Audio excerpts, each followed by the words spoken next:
Hello, my friends. Welcome to another episode of Deep True Crime, where we explore the ongoing cases and those cases you should know about. I'm Manny Rodriguez. Thank you for joining me today. We have an update. We've not done an update on this particular story in quite some time. The Brian Laundrie update. Remember the dirty laundries? Remember the Brian Laundrie? Remember the Gabby Petito? I'm sure you remember. It wasn't that long ago. But if you notice, I've not reported on it in a while because there really wasn't any new updates. But we have a new update, my friends, and it comes down to the autopsy. We've been waiting for a while. So many conspiracy theorists out there believe he is not dead. I don't know if they still believe that, considering that, let me lower that. I don't know if they still believe that after this forensic anthropologist has shared what has happened. And so we're going to dive deep into what is that current status. Don't go anywhere. I'll be back in 10 seconds.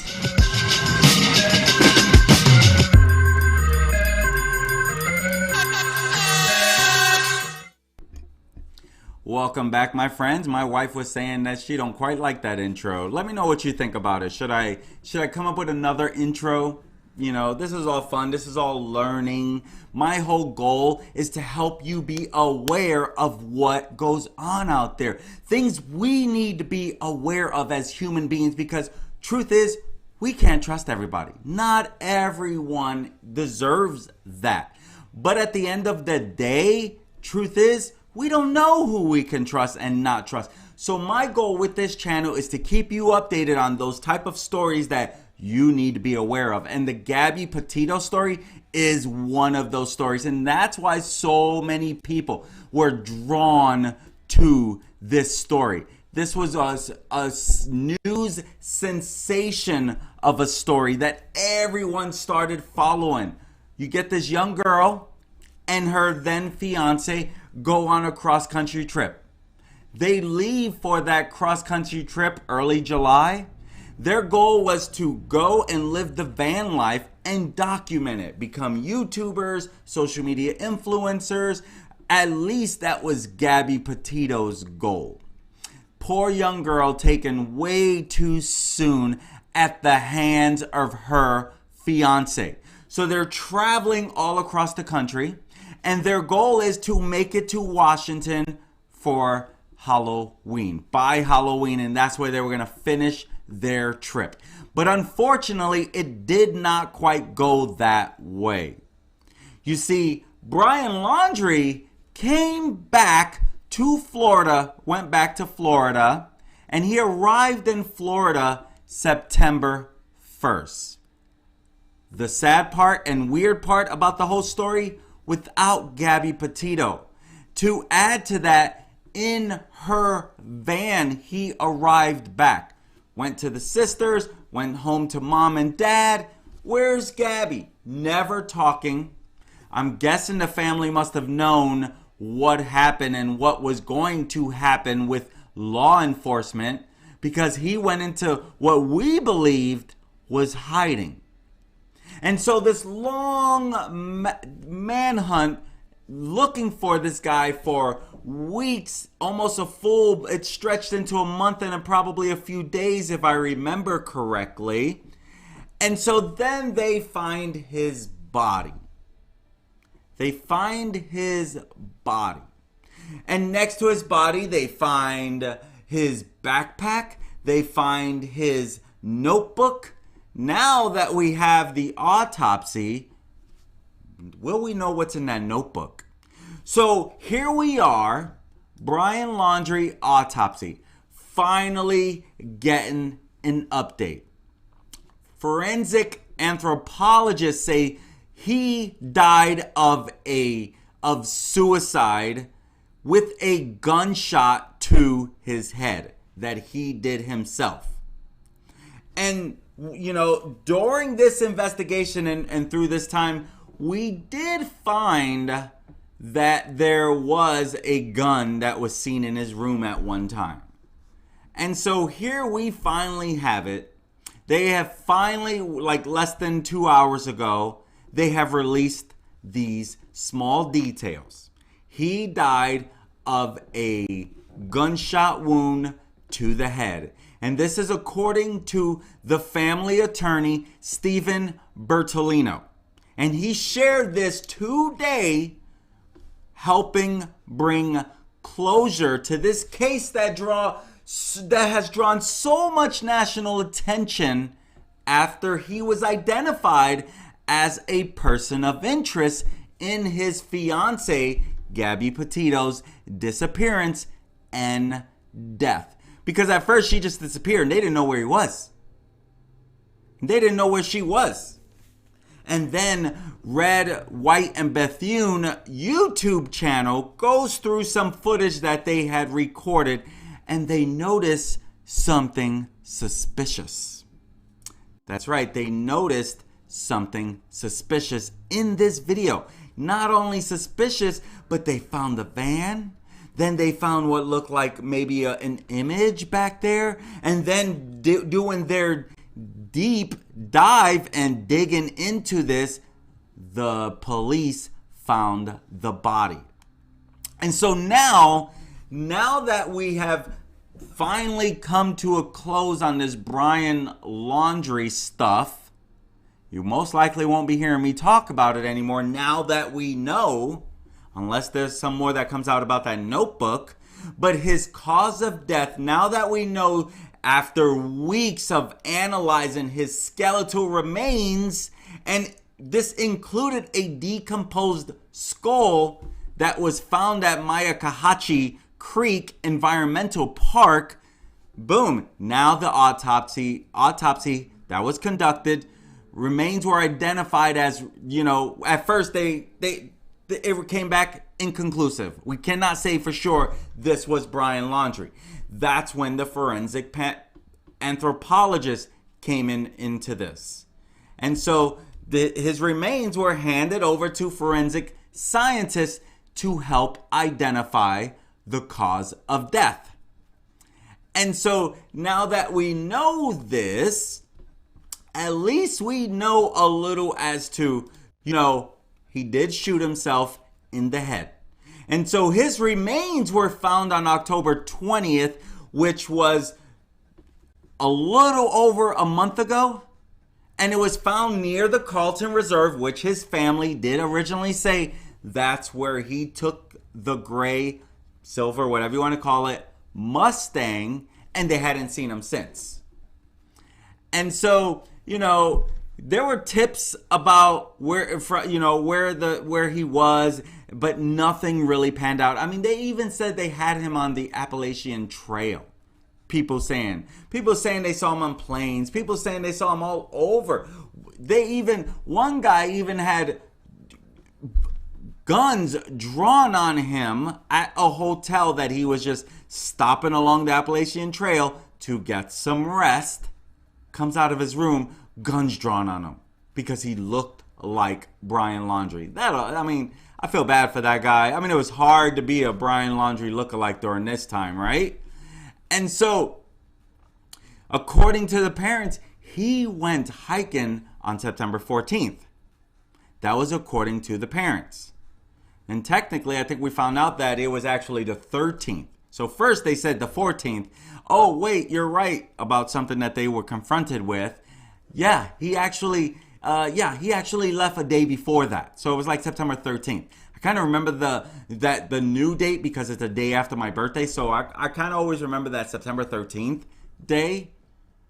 And so the FBI, they confirmed the remains were Laundrie's through a comparison of his dental records.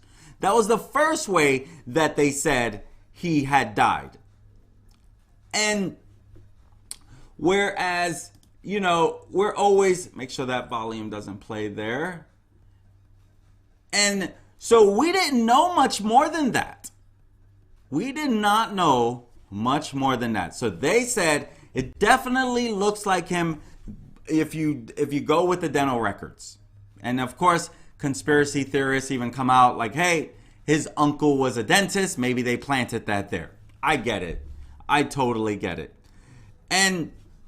But at the end of the day, they wanted to double check. Makes sense. Makes sense. Now, according to Steven Bertolino, the family attorney, he said that Laundrie's father, believed his son was grieving before he left on the hike, which again turns out to be September 13th. And so the Laundrie family and Brian Laundrie was scrutinized big time for returning home without Petito in her van. So, as I mentioned a little earlier. And Petito family, they finally reported her missing after so many attempts to try to get some answers from Brian and family on September 11th. And in late September, Petito's body was discovered in Wyoming, and that's when they found her. And this was one of the places that they had visited, Brian and Gabby. That was one of the places that they had visited. Makes sense, right? Why they would be around this area. And a lot of this attention really falls in this area. And so, here they are going cross country.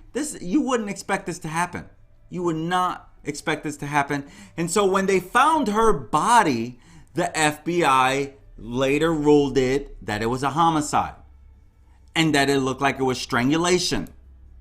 Throttling strangulation, meaning that it looked like it was done by a human's hands. And so that's a lot of what you have here. And now that, now we can actually put this thing to a little more closure.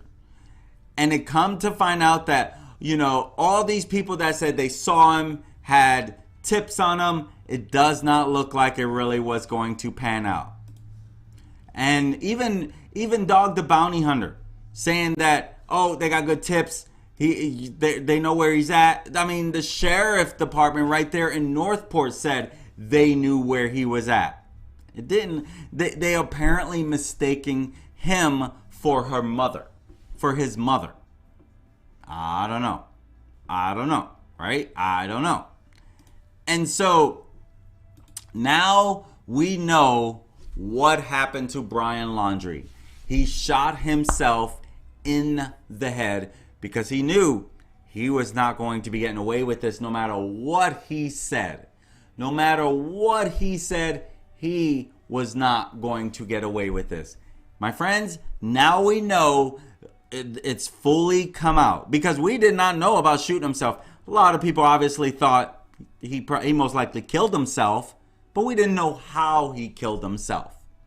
Now we know he shot himself in the head, so he did have a gun to do this.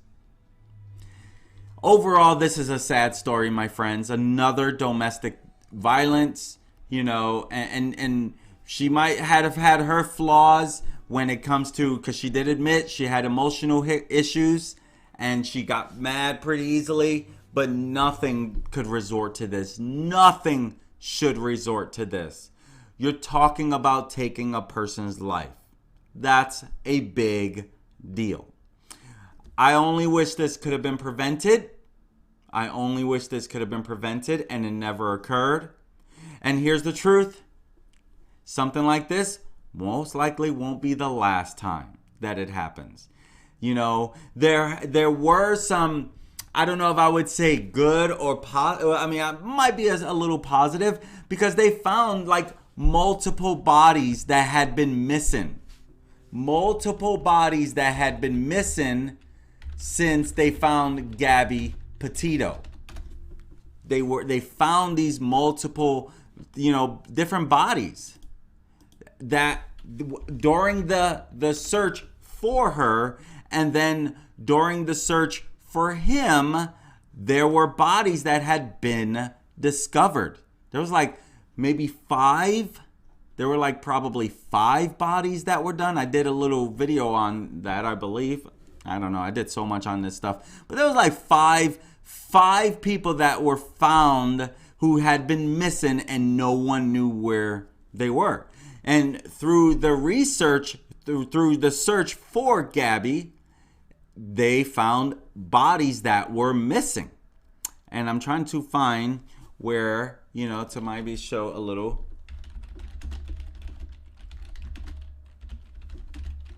And so now we know what happened to Brian Laundrie. Let's see if this shows me anything.